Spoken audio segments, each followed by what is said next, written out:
Good afternoon, everyone. Let me thank Chief McDonald, Captain Chavez, Detective Pineda, and the other detectives who worked on this operation for your work. And thank you to Council Member Hernandez for being here with us as well. There is still work to be done in the MacArthur Park community, but over the past month there has been real progress made in returning the park to the community. Crime in the area is down. Our message is theft and organized retail crime will not be tolerated in the city of Los Angeles. And immediately following a multi-victim shooting earlier this year, LAPD surged additional resources into the park. We increased a visible footbeat presence and made arrests for suspected gang-related activity. At the same time, the city installed fencing along the east side of Alvarado, which has helped disrupt the illegal sales of drugs and weapons, along with halting the associated violence in the area. Chief McDonald will say more about this, but many of those vending stands provided an open-air market for illegal activity. Now, after collaborative and comprehensive efforts, including actions by the council office and community groups, the results are beginning to show. At the end of last week, an LAPD operation recovered more than $350,000 worth of stolen merchandise in the MacArthur Park area. This successful operation is a result of our continued public safety surge in the area. So the city's approach is comprehensive. We deployed the gang reduction youth development teams to de-escalate and prevent retaliatory shootings. A dedicated circle team has been deployed to respond to mental health crises, and we drew more than 4,700 people in 4 events to safe events in the park. We're holding ongoing conversations with residents, vendors, business owners, and community organizations to inform our strategy, and we're bringing city services and resources to clean up the area. More than 200 tons of debris have been removed since the beginning of September, and I want to particularly thank Councilmember Hernandez for her leadership here. Staffing has been increased to clean and maintain the park. New solar streetlights were installed, and improvements to public parking were made to directly support legal businesses. Efforts by LAPD, being led by the councilwoman, LAPD will continue its aggressive push, and the city will ramp up partnerships with community groups to provide assistance and make everyone safer. There are still many individuals suffering from addiction. We have to make sure that they get the resources they need, and in that spirit, circle teams as well as street medicine teams are out there offering services. Hopefully, we will be able to get more people safely in treatment. We've also increased outreach to individuals suffering from mental illness, and we are ready to continue to provide outreach and street medicine teams. Again, the work continues. To our community members and business owners, we hear you and we are taking action. This is not something that can be solved overnight, but with our sustained, comprehensive approach, I know that we can return the beautiful MacArthur Park back to the families who deserve to be there safely. And with that, let me introduce the councilwoman from the area, Eunice Hernandez. Thank you, Mayor. Good afternoon, everyone. Thank you so much, Mayor Bass. We're here today to highlight the progress made in advancing the health, safety, and accessibility of MacArthur Park and acknowledge that there's more work to be done. The progress made thus far is a testament to collaboration and to an all-hands-on-deck approach that both myself and the mayor have committed ourselves to. When we invest in community, we invest in public safety, and that's what we're seeing at MacArthur Park today. The challenges facing MacArthur Park didn't arise overnight, and they will not be solved overnight either. But with our leadership that we have here, we're definitely going to take it to a level that none of our predecessors have ever taken it to. For decades, this historic place has been overlooked and left without the investment it needs to thrive. For too long, there's been a culture of government of passing the buck, of shifting responsibility instead of rolling up our sleeves and getting down to business together. And for too long, stakeholders have worked in isolation, keeping information, resources, and decisions disconnected and ineffective. We're doing things differently here. We're working together, side by side with city departments, service providers, community leaders, residents, and my colleagues in the city, county, and state. Because that's what effective leadership looks like, and that's how we get things done, by sharing responsibility and making sure no one falls through the cracks. 3 months ago, my office gathered with members of the community to announce a series of new investments in the park, including peace ambassadors, overdose response teams, and new efforts to improve safety and cleanliness. In December, my office announced that we were contracting with Healing Urban Barrios and Homies Unidos to deploy peace ambassador teams to MacArthur Park and the surrounding areas. Through this program, we now have 2 full-time teams who work together to reduce and prevent harm and violence. And they engage in de-escalation and partner with local clergy, first responders, crisis intervention workers, homeless outreach workers, street vendors, small businesses, park and library staff, and other stakeholders. In the wake of the January 22nd multi-victim shooting on Alvarado, our peace ambassadors responded immediately and have been instrumental in reducing rumors and retaliation. They have worked alongside the Mayor's Office of Community Safety and with the community to ensure that we do not see further escalation and violence. In the month of January alone, our peace ambassadors had more than 300 contacts in the field with people experiencing homelessness, street vendors, local businesses, owners, and more. They have successfully reversed 2 overdoses, and they are supporting an array of agencies from UCLA Health, USC Street Medicine, and local nonprofits that deliver programs and services in and around MacArthur Park. We also announced the deployment of a full-time mobile overdose response team with Homeless Healthcare Los Angeles that brings trained practitioners who can identify and reverse overdoses to the park and the surrounding area. A recent report that we got highlighted that deaths among individuals experiencing homelessness in LA County averaged nearly 7 per day. That's why we launched this team. This is about saving lives so that people can access treatment and resources, come off the streets and into housing. Our team is equipped with naloxone and oxygen and work to save lives by quickly reaching people in medical distress while reducing the call volume on our first responders and 911. From the beginning of this year, they have saved 24 lives through reversing overdoses and distributed over 3,000 naloxone kits. They also collect and dispose of hazardous materials in the park. And I want to really uplift how important that is, because people say, I don't want my family to have to walk around while there's syringes or other hazardous items. We agree with you. And so not only are they reversing overdoses, but since they've launched, in their first month in January, they collected over 7,000 units of hazardous materials, demonstrating the need for this kind of groundwork. And in their second month, there was over 4,000 units collected in just the following month, which shows that this work is needed. We already see a trend continuing, and as of March, collective efforts result in a cleaner and neighborhood and park for everybody, which is what we want, right? A clean and accessible park. And I'm almost done. I just want to highlight, because we're all working together to create an ecosystem that supports MacArthur Park and the surrounding neighborhoods. When neighborhoods are clean, they are also safer and more accessible. I'm grateful that through partnership with the Mayor's Office and the Office of Community Beautification's Clean LA program and Chrysalis, we've been able to deploy full-time teams to address litter, weeds, household items, and illegal dumping hotspots in the area.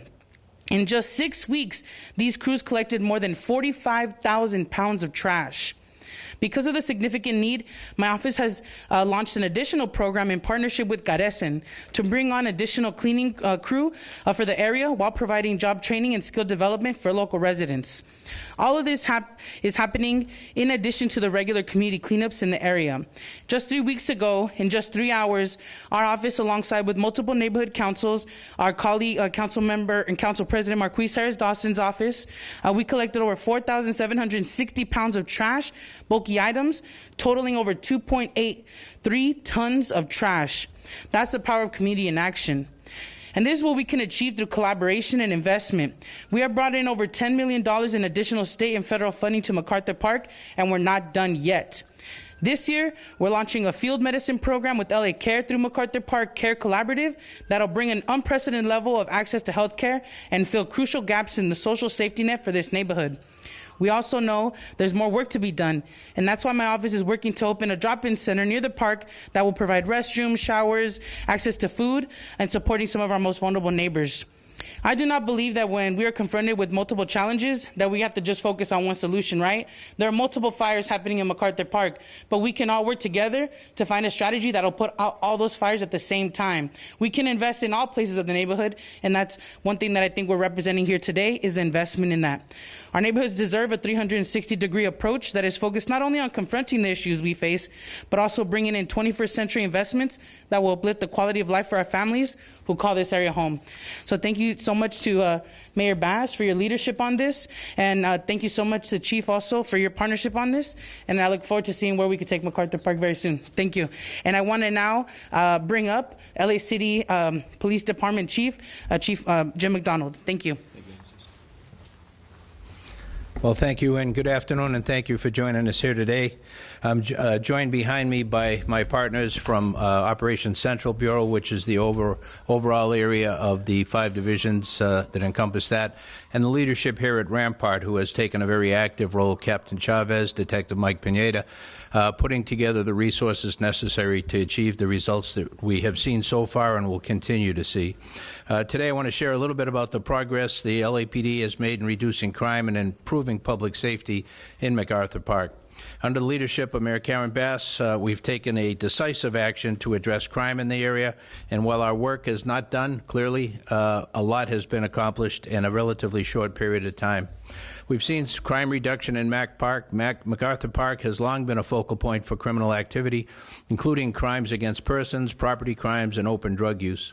Over the past few months, the LAPD has increased its enforcement efforts, expanded outreach initiatives, and worked closely with our community partners to make the park and the area surrounding it safer. And these efforts are producing real results. In December 2024, we had 26 crimes against persons, including 14 robberies and 12 aggravated assaults. By January 25, that number dropped to 23. In February of 25, crimes against persons fell even further to just 14, a 46% decrease compared to December of 24. Across all categories of crime, including property crimes, we've seen a 42% overall reduction since December. These numbers reflect our department's unwavering commitment to reducing victimization and making MacArthur Park a safer place for families to enjoy. Another key focus of our crime reduction strategy has been disrupting the organized retail theft networks that operate in and around MacArthur Park. This past Wednesday, March 6th, our Rampart Burglary Detectives and Vice Unit executed a search warrant at 2065 West 6th Street. This storefront was receiving and selling stolen merchandise tied to organized retail theft, and our investigation revealed it was a hub for stolen goods in the area. During the operation, the store owner, Blanca Escobar, was arrested without incident for receiving stolen property. Inside the small storefront, officers recovered a U-Haul truck full of stolen goods, including makeup, toiletries, and other retail merchandise. Photos of many of the items that were recovered are on display here today. These items were traced back to major retailers such as CVS, Walgreens, Target, TJ Maxx, and Marshalls, with total recovered losses estimated at $367,000, a figure that may rise as the investigation continues. This operation is part of our larger crackdown on stolen goods being funneled through MacArthur Park and along the Alvarado corridor. Organized retail theft is not just an economic issue. It fuels the larger crime problem in the area. Stolen goods often make their way to vendors and storefronts in MacArthur Park, where they are resold. These operators are closely linked to violent street gangs, which control illegal vending, stolen merchandise trade, and narcotic sales. This criminal network has been a primary driver of violent crime in MacArthur Park and surrounding areas for a long time. Our detectives have been working hand-in-hand with retail partners and loss prevention officers to track stolen goods and quickly apprehend offenders. In several recent cases, retailers contacted the LAPD immediately after major thefts, allowing our detectives and patrol officers to intercept suspects in real time as they attempted to resell the stolen goods in MacArthur Park. This collaborative approach has led to numerous arrests and continues to weaken the infrastructure of organized retail theft in the city.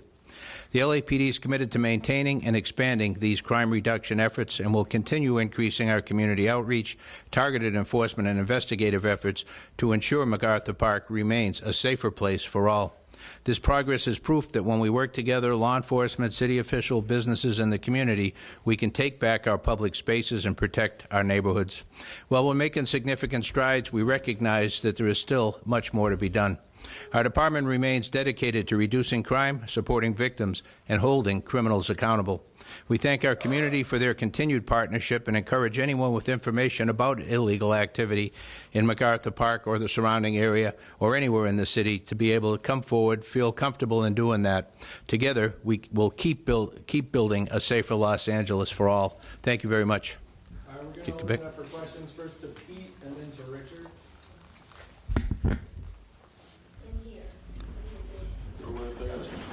Pete? No. Okay. No, go ahead. Richard? Oh, Okay. Well, how about we open it up? well, thank you so much. I appreciate it. Yeah. Regarding the street vendors in the area, we have several calls, and we have done a couple of stories. And some of the street vendors are very sad and disappointed because they say that although they are showing their permits to sell in the streets, they say are being stopped, and they send us video and pictures of some of LAPD officers. And the vendors say that when they ask, here's my permit, aquí está mi permiso, why are you stopping me? They say, allegedly, the officers respond, we're just following orders from City Hall. So they're disappointed. First, they're very disappointed about the metal fence still there. We understand now why it's there. But secondly, they're very upset and sad. They say they are only trying to work, for their families, and that they show their permits, and that they tell them, allegedly the officers say, you cannot be selling 500 feet from the park. And then when I called your office, Councilwoman, your PR told me that they looked through it and they said there is no such thing as not selling 500 feet from a park. So your PR told me that you guys were going to meet with the chief and the officers to make it clear what's happening. Is it a 500 feet regulation or not? And why are the officers allegedly stopping the street vendors when they showed them their permit? Captain Manny. Después, si puede, por favor, in Spanish also as well. Yeah, but let's do it in English first. Thank you so much. Captain Manny Chavez, I'm the Rampart Patrol Captain. Yeah, so to answer your question, ma'am, number one, we took a very measured approach to all of this. About a year before that fencing went up, my officers, my investigators educated. We handed out flyers. We talked about permits. We talked about American Disabilities Act and so on and so forth, and how those permits specifically apply to what they're selling. And also for the vendors that were selling illegal goods, we also warned on that. We took a very, very high tolerance level on that. So I can't speak specifically to the videos you're talking about. I can tell you that outside of the fencing, I have had officers enforcing vending, and if the vendors are telling you that they have permits, the permits, maybe they're perhaps, number one, not specific to what they're selling. That's number one. Number two, they may be selling stolen goods. And number three, they are, I'm not saying those vendors are. Number three, there's also the American Disabilities Act that they can't be in violation of. Well, they have told me that people can go with the wheelchairs, and they have shown us the space. And they're selling, like some of them are selling food, clothing. I'm not referring to the ones selling illegal goods. These are the people that call our station to complain that they have a permit and they are doing their job decently, but they're still being stopped. I have also fielded several calls from that, and I've worked closely with our council district, CD1 as well. We've had vendor meetings to continue the education, and I can tell you that everything that my officers and investigators are doing, they're going to do it legally and lawfully. They aren't going to enforce anything that they are not supposed to enforce. Next question. Can I ask a question? Yeah, we'll go to Chris. Dear Bass, I wanted to ask you about your text messages following the Palisades fire. I know the LA Times had put in a PRA request that it lost Lemon. I want to know why they were deleted, and also if people that you texted and who returned messages to you, if their messages were also deleted. And, that So let me just say that my phone did automatic delete after 30 days. We've been swamped with CPRA, and so it took a while. But we're also looking to see if there's some other way to retrieve the messages. So stay tuned, and we'll follow up on your CPRA requests. I have your text messages here. Next question to Julia. I also had a question on we filed that PRA. I know. Right now, so I'm wondering. I know. I imagine there were other PRAs filed for your taxes. Yes. It's an important historical document. I'm wondering why they weren't saved. Yeah, so let me just say that it took a while. It took us a while to respond to the text messages, and by that time, they had already deleted. But we are looking to see if we can retrieve them in another way. So stay tuned. My understanding is when people are PRA, they get a notification right then. Yes, but we get hundreds of them. Next question is Spectrum, and then to Alex. Do you believe this 30-day text message deletion is in compliance with California public law? Public record law? It was my understanding. Kevin. Kevin Osbeck, ABC7. We have 19 pending public records requests with your office. Not a single record has been released yet. The estimation we've been given for your emails from around the 7th may not be produced, we were told, until June 5th. No. I promise you they will be. We will respond to it. We are on it this week. Are you changing your policy to auto-delete on messages? Yes. I have them. Next question. This is a question in regard to today, Mayor. I know you're all talking about this being a community and collaborative effort. Norm Langer at Langer's wanted to know why he wasn't made aware of any of these statistics, or he doesn't blame the LAPD, but says he's not seeing the resources and he's not seeing the change, and he's calling the fencing down there blight. You know, it's interesting. I know that people from my office as well as LAPD are in contact with Mr. Langer regularly, so I'm not sure why he didn't know. I just spoke to him. Any other questions? He's pissed with you. Any other questions? Dave, go ahead. He said that he hasn't been in contact. He said he was not made aware of it. He doesn't blame the LAPD chief. He's just saying that what's happening down there, especially in regard to a lot of the vendors on the streets, he's paying taxes, paying sales tax, and he said he can walk right out his door. And you know, when there have been vendors right out in front of his restaurant, we have moved on them as soon as we saw them. And so it is, you know, it can wind up being a whack-a-mole situation, but I don't know if anybody can drive around there now and not see a significant difference. Next question to Dave. Doesn't mean the job is done. We have a long way to go, and we have to deal with the people who are suffering from addiction. That's the next step. But I think that we have made significant improvements, and much more needs to be done. You reported a couple weeks ago that more than a dozen of your staffers were advised of the threatening wind and wildfire conditions before you left the country. You were also told that they didn't share that information with you. I'm wondering, since then, have any staff in your office either been fired or disciplined as a result of failing to provide information, or just in general about the handling of the wildfire? And let me just say that the messages that my staff received, mass emails that basically talked about a tentative meeting on Monday. They received that on Friday.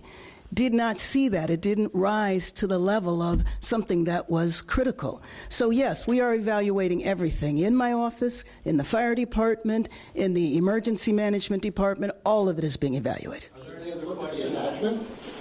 Are there any other questions on MacArthur Park? Can we do something in Spanish, please, for the Spanish-speaking media? We were so kind.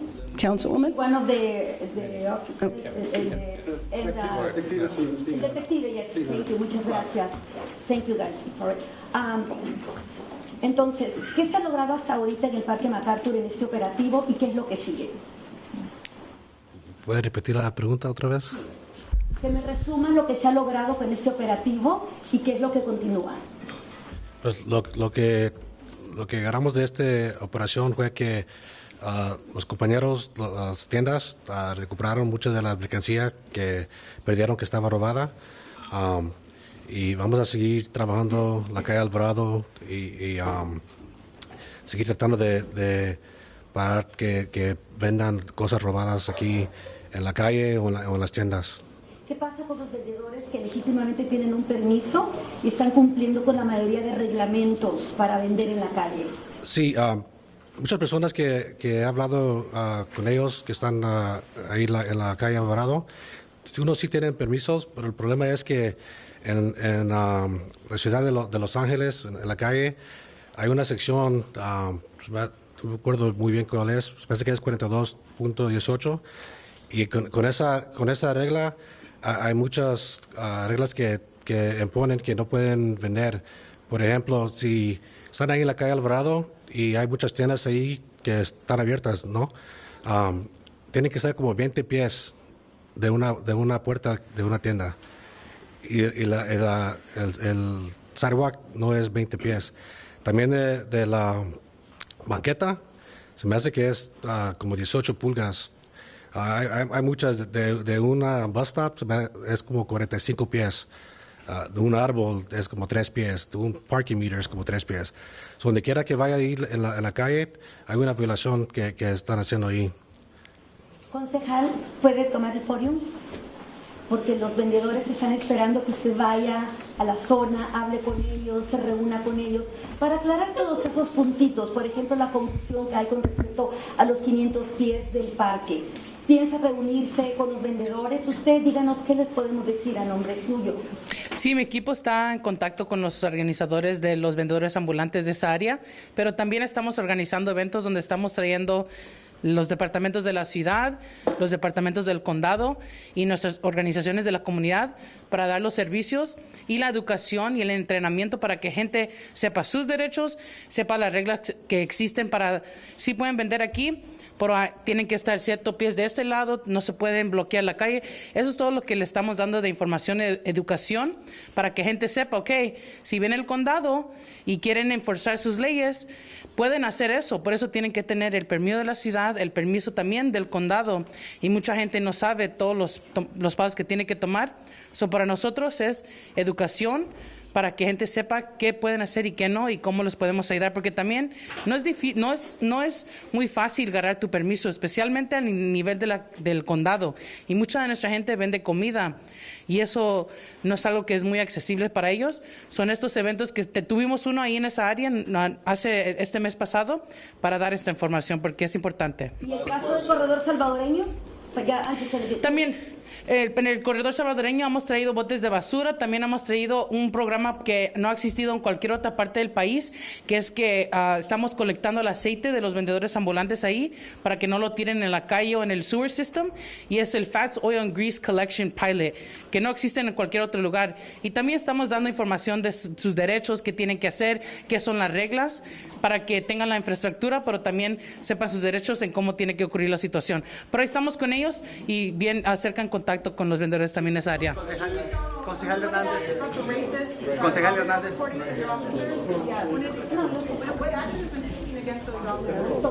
Thank you. Yeah, thanks for the question.